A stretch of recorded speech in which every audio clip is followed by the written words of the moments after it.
18 રસ્તા નવા તથા ખુલ્લા કરવાની યોજના પ્રથમ ફેઝમાં 5 માર્ગ ઉપર વિકાસ કાર્ય શરૂ.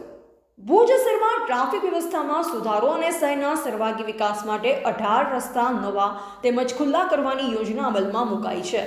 યોજનાના પ્રથમ ફેઝમાં 5 મુખ્ય રસ્તાઓને આવરી લેવામાં આવ્યા છે, જેમાં દબાણ દૂર કરવું, નવા માર્ગોનું નિર્માણ તેમજ બ્યુટિફિકેશન સહિતનું વ્યાપક વિકાસ કાર્ય હાથ ધરાયું.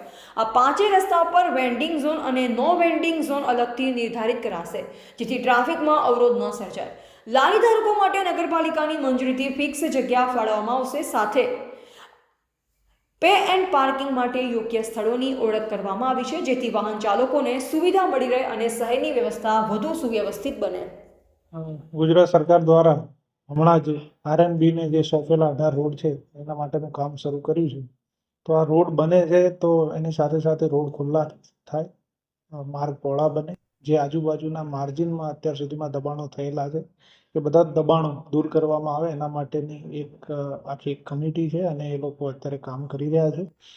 પ્રથમ ફેઝમાં મુખ્યત્વે જ્યુબિલી સર્કલથી જતા 4 રસ્તા અને પ્રિન્સ રેસિડેન્સીથી એરપોર્ટથી ખાવડા સર્કલ સુધી અત્યારે આ 5 રસ્તા લેવામાં આવ્યા છે, જેમાં દબાણ દૂર કરવાના, નવા રોડ બનાવવાના અને બ્યુટિફિકેશન માટે જે પણ કરવું પડે એ બધા પ્રયોગો કરી રહ્યા છે.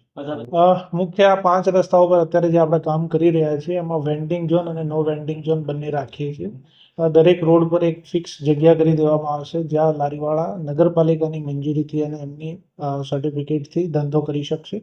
એના સિવાયના કોઈ પણ રોડ ઉપર ઊભા રહેલા લારી વેચતા નો વેન્ડિંગ ઝોનમાં રહેશે તો એને તાત્કાલિક એમની વિરુદ્ધ કાર્યવાહી કરીશું. બસ દરેકે દરેક આ 5 રોડ ઉપર એક પે અને પાર્કિંગ માટે જગ્યાઓ આઈડેન્ટિફાઈ કરી લેવામાં આવી છે. ભવિષ્યમાં વિધિન મંથ પે અને પાર્કિંગ શરૂ થઈ જશે, જ્યાંથી અત્યારે જે રોડ પર વાહનો છે એ રોડ પર વાહનો નહીં રહે.